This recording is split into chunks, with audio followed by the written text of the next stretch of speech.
زحال مسکین مکن تغافل، درائے نینا بنائے بتیاں، کتاب ہجراں ندار میں جاں، نہ لیہو کاہے لگائے چھتیاں۔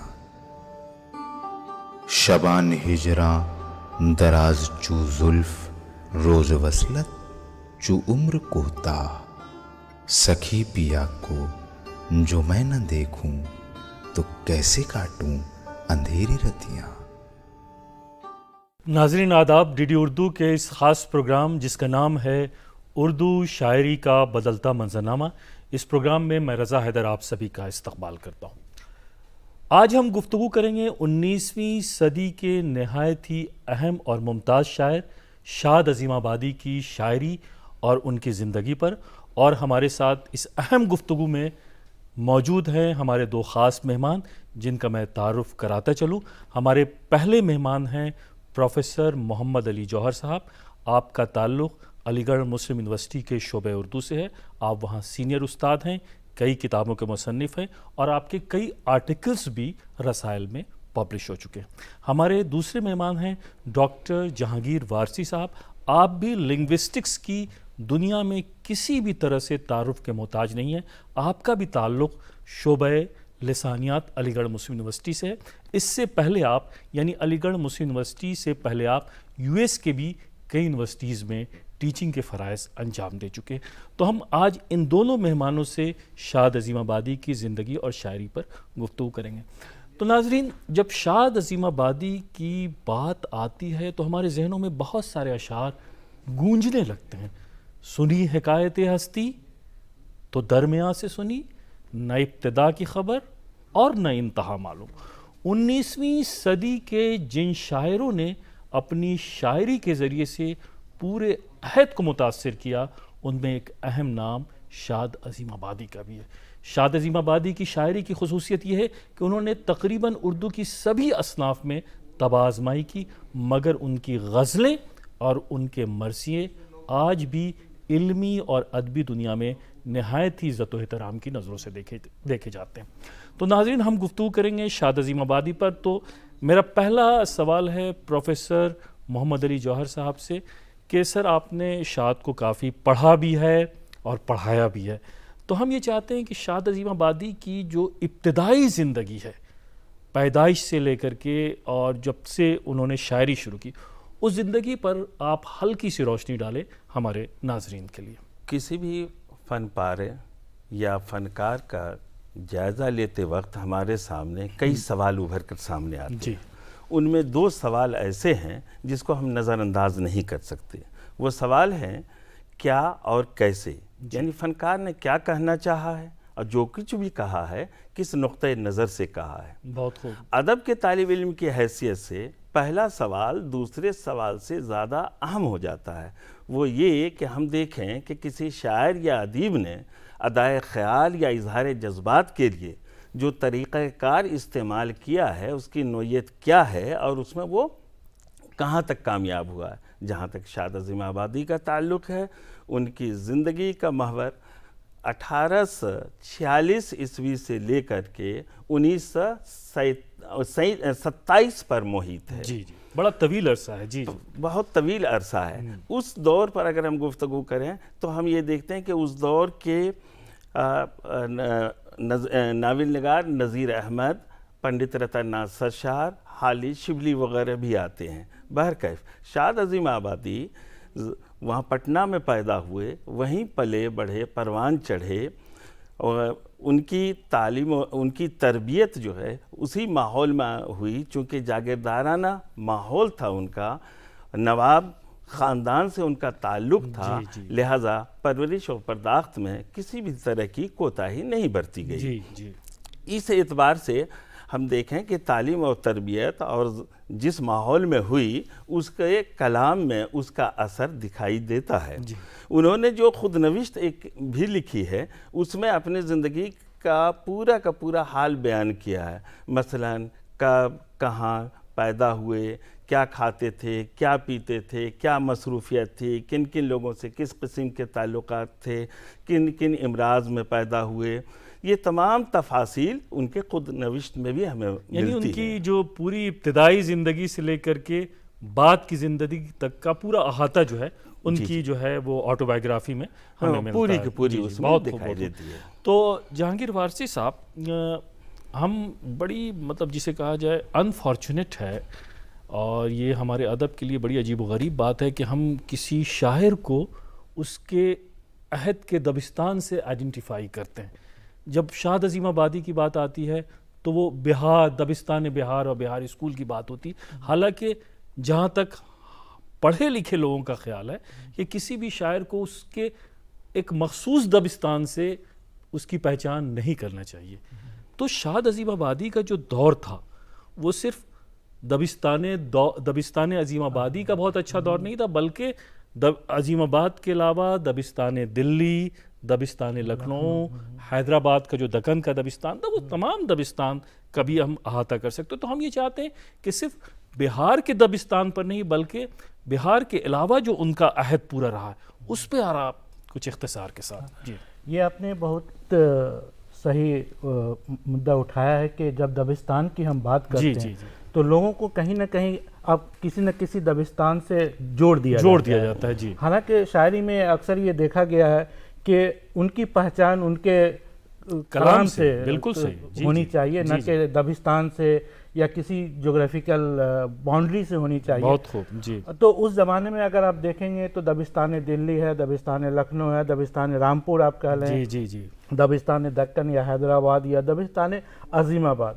تو ان کی شاعری میں اکثر ایک بات عموماً بڑے شاعروں کے میں اکثر دیکھا گیا ہے کہ اکثر وہ سوچتے ہیں اپنے دور میں جی کہ شاید ان کے کلام کو اتنی اہمیت نہیں دی گئی جہاں سے وہ شاعری کرنا چاہ رہے تھے، لیکن یہ ایک عام فہم بات ہے جو دوسرے شاعر اکثر جیسے غالب بھی اپنے زمانے میں یہ کہتے تھے کہ ان کے کلام کو وہ اہمیت نہیں ملی۔ لیکن جب کنٹمپرری ہم اصل لوگوں کو آپ دیکھیں گے اس حوالے سے کہ کون سے شاعر، کون سے تخلیق کار کس تخلیق کے لیے مشہور ہوئے، تو اس میں اگر آپ دیکھیں گے تو امیر مینائی کے ہاں تصوف کا غلبہ رہا ہے، شبلی کے ہاں تاریخی شعور زیادہ ہے، بہت خوب۔ اسی طرح حسین آزاد اور حالی کے ہاں موضوعی شاعری اور ناصحانہ افکار کو جگہ ملی ہے۔ اقبال نے قوم کو بیدار کیا، ان کی نظمیں بہت مشہور ہوئیں، بہت خوب۔ مگر شاد کی شاعری کو اگر آپ دیکھیں گے تو انہوں نے غزل پہ زیادہ توجہ، غزلیہ شاعری پہ زیادہ توجہ، نیا رنگ و آہنگ دینے کی کوشش کی۔ یہ وہ دور تھا جو میں خاص کر کے بتانا چاہتا ہوں کہ اس دور میں غزل کی کمزوریوں کی نشاندہی کی جاتی تھی۔ اس دور میں بھی شاعر نے اپنی ایک الگ پہچان بنائی غزل کے اپنی حوالے خصوصیت سے۔ بہت خوب۔ تو ہم غزل کے حوالے سے بھی اور ان کی جو اور اصناف رہی ہیں ان کے حوالے سے بھی ہم آپ سے گفتگو کریں گے۔ ڈاکٹر صاحب یہ بتائیں کہ اب ہم شاعری کے اوپر آتے ہیں اور خاص طور پہ انہیں کہا جاتا ہے کلاسک پوئٹ، کلاسک شاعر کی حیثیت سے بھی ان کی ایک پہچان ہے، اور غزل کے میدان میں انہوں نے جو طب آزمائی کی ہے ظاہر سی بات ہے وہ بھی ہمارا ایک بہت ہی امپورٹنٹ حصہ ہے ہمارے ادب کے لیے۔ تو ہم یہ چاہتے ہیں کہ اب شاعری کے حوالے سے کچھ بتائیں۔ ظاہر ہے کلاسیکی شاعری، روایتی شاعری میں جو ان کا مقام ہے وہ مقدم ہے، اسے ہمیں انکار نہیں کر سکتے۔ جس طرح سے اور شعراء نے جو شاعری کی ہے اسی طرز پہ انہوں نے بھی شاعری کی ہے، لیکن وہ جدید شاعری سے بھی پوری طرح سے باخبر تھے۔ جہاں تک دبستان دہلی کے حوالے سے اگر ہم گفتگو کرنا چاہیں تو میر غالب کا بھی انداز انہوں نے اختیار کیا، ناسخ کو بھی پیش نظر رکھا۔ دونوں دبستان کے حوالے تو ان کے ہاں اثرات دکھائی دیتے ہیں، دونوں دبستانوں کے اثرات دکھائی دیتے ہیں، لیکن یہ ہے کہ اثر انہوں نے اس حد تک جو ہے قبول نہیں کیا جس طرح سے کہ ہم کہتے ہیں کہ انہوں نے دبستان دہلی کو قبول کر لیا یا دبستان لکھنؤ کو کر دیا۔ تو وہ اپنے طرز میں جو کچھ وہ محسوس کرتے تھے، وہ کہتے تھے کہ ہم اپنی ذہنی آسودگی کے لیے لکھ رہے ہیں، جو کچھ وہ محسوس کرتے تھے اپنی ذات سے محسوس کرتے تھے، وہ اس کا اسی طرح سے وہ اس خیال کو جو ہے وہ خود ایک جگہ کہا ہے کہ میں نے جتنی بھی خامہ فرسائی کی ہے محض اس لیے کی ہے کہ خود ہم اپنی ذات میں محسوس کریں کہ میں کیا لکھ رہے ہیں، کیا لکھ رہا ہوں اور نئی روشنی کے لوگ بھی اس سے استفادہ کریں. تو اس اعتبار سے ہم دیکھتے ہیں کہ شاد عظیم آبادی کو جو شہرت اور ناموری اس حد تک تو نہیں ملی جتنی ملنی چاہیے تھی. ظاہر ہے کہ اس میں دبستان عظیم آباد کا عمل دخل رہا ہو, یا دبستان دہلی یا دبستان لکھنؤ نے اس اثر کو یا شاد کو شاد نہیں بننے دیا, یہ سوال قائم کیا جا سکتا ہے. وہ بہت ہی اہم سوال ہے, اور اس سوال پہ بھی آپ سے کچھ ہم پوچھنا چاہیں گے. جیسا کہ جہانگیر وارثی صاحب, ہمارے ڈاکٹر صاحب بھی یہ کہہ رہے تھے کہ وہ مقبولیت شاد کو نہیں مل پائی جس کے وہ حقدار تھے, اور جتنی مقبولیت انہیں ملنی چاہیے. کیا وجہ رہی؟ دیکھیے, جب وہ ایک شاعری دو طرح سے لوگ کرتے ہیں, ایک شاعری بائی پروفیشن ہو جاتا ہے, اور ایک شاعری اپنی مرضی سے ہوتی ہے, جو اب قدرتی طور پر ان کو شاعرانہ صلاحیت ملا ہوا ہوتا ہے. تو جب شاد کی شاعری کو ہم دیکھتے ہیں تو انہوں نے کئی جگہ یہ ذکر کیا ہے, کیونکہ ایک خاندان میں, ایسے خانوادے میں پیدا ہوئے تھے جہاں دولت کی کمی نہیں تھی. علم و دولت دونوں, علم بھی اور دولت بھی بالکل کمی نہیں تھی. اور دھیرے دھیرے جب وہ آگے بڑھے, سلسلہ جب شاعری کا شروع کیا انہوں نے, تو انہوں نے شاعری کو کبھی بھی ذریعہ معاش نہیں بنایا. اور کئی جگہ اپنے بیٹے کو یہ کہتے ہوئے دیکھے جا سکتے ہیں کہ انہوں نے اپنے بیٹے سے بھی کہا تھا کہ تم بھی شاعری کو کبھی ذریعہ معاش نہیں بنانا. تو اس لیے وہ اس وقت کے شاعروں میں جو جدت پسندی تھی, وہ اپنی شاعری جو کرتے تھے ان کا ایک منفرد انداز تھا, اور شاید یہی منفرد انداز شاید ان کے حیات میں لوگوں تک نہیں پہنچ پائی, یا ہم سمجھ نہیں سکے جو آج ہم ان کی شاعری کی قدر کر رہے ہیں. تو شاید یہی ایک وجہ رہی ہوگی, جب وہ شاعری کر رہے ہوں گے, جو ان کے سوچنے کا معیار رہا ہوگا سماج میں, جو سماجی اعتبار سے جب وہ حالات پہ نظر رکھ رہے ہوں گے, جو چیزیں بیان کر رہے ہوں گے, وہ اس وقت کے لوگوں کو سمجھنے میں تھوڑی تاخیر ہوئی. لیکن تاخیر دیر سے ہی صحیح, آج ہم ان کے شاعری کو نصاب تک میں شامل کر چکے ہیں, پڑھا رہے ہیں, اور ان کی شاعر کی عظمت کو سمجھ رہے ہیں, اور ان کے حالات سے ہم استفادہ کر رہے ہیں. سر, یہ وجہ تو نہیں رہی کہ دلی دبستان اور لکھنؤ دبستان, بلکہ یہ کہا جائے کہ وہ دور اور اس دور کی شاعری جو ہے وہ ہمارے سماج پر اتنی حاوی رہی کہ شاد کی شاعری دب کر کے رہ گئی. آپ بجا فرما رہے ہیں. دراصل یہ دونوں کی آپسی جو ہے چشمک رہی. ایک کے ہاں لفظی بازی گری, صنعت گری, لفاظی, دوسرے کے ہاں داخلیت, خارجیت, ایک کے ہاں خارجیت, ایک کے ہاں داخلیت, سادہ لوہی, یہ سلسلہ دونوں میں چلتا رہا. یہ کولڈ وار کہہ لیجئے, یا ایک مارکا چلتا رہا. اور اس سلسلے میں ظاہر ہے کہ دوسرا دبستان, جسے آپ رامپور دبستان بھی کہہ سکتے ہیں, شاد عظیم آباد دبستان بھی کے نام سے آپ کہہ سکتے ہیں, وہ جو ہے پیچھے رہ گئی. شاد بہرحال ان حال میں بھی اگر ہم حالت میں دیکھتے ہیں تو ہم اس نتیجے پر پہنچتے ہیں کہ جہاں درد صوفیانہ شاعری کر رہے تھے, اس کے اثرات بھی ان کے ہاں دکھائی دے رہے ہیں. تصوف کی شاعری دین, مذہب, ملت سے متعلق بھی انہوں نے شاعری کی ہے. بہت سارے اشعار ان کے ہاں آپ کو دیکھیں گے. لیکن جذبات, احساسات اور کا جو بیان انہوں نے, الفاظ کے در و بست, جو تراکیب استعمال کی, جو صنعتیں انہوں نے استعمال کی ہے, وہ برمحل استعمال کی ہے. اور اس سے اس نتیجے پر ہم پہنچتے ہیں کہ ان کے ہاں کہیں گرانی کا احساس نہیں ہوتا ہے. سادہ لوہی چونکہ مزاج میں تھی, وہی اثرات ان کے دیوان میں, وہی چیزیں ان کی تخلیق میں جو ہے ہمیں ان کی تحریر میں ہمیں دکھائی دیتی ہے. جہانگیر وارثی صاحب, آپ ایک لنگوسٹ بھی ہیں, ماہر لسانیات بھی ہیں, اور ایک اچھی بات یہ ہے کہ آپ یہاں انڈیا میں تو پڑھا ہی رہے ہیں, اس سے پہلے آپ امریکہ میں بھی پڑھا رہے تھے, وہاں کی کئی یونیورسٹیز سے آپ کا تعلق رہا ہے. 19 سینچری کی جو پوری امریکن پوئٹری ہے, اور اس زمانے میں شاد عظیم آبادی کی جو شاعری تھی, اس کا بھی شاید آپ نے کچھ کمپیریٹیو اسٹڈیز, آپ نے تقابلی مطالعہ کسی مضمون میں کیا ہے, تو یہ بڑی یونیک سی چیز ہوگی. اگر آپ اس پر کچھ اظہار خیال فرمائیں. ہاں, میں چاہتا تھا کہ آپ اس طرح کے سوال کریں, مجھے خوشی ہے. آپ اس دور کی شاعری کو, میں نے کچھ جو شاعر ہیں جن کو میں نے پڑھا ہے, جیسے اس میں ایملی ڈکسنسن ہے, یہ رابرٹ فراسٹ ہیں, ولیم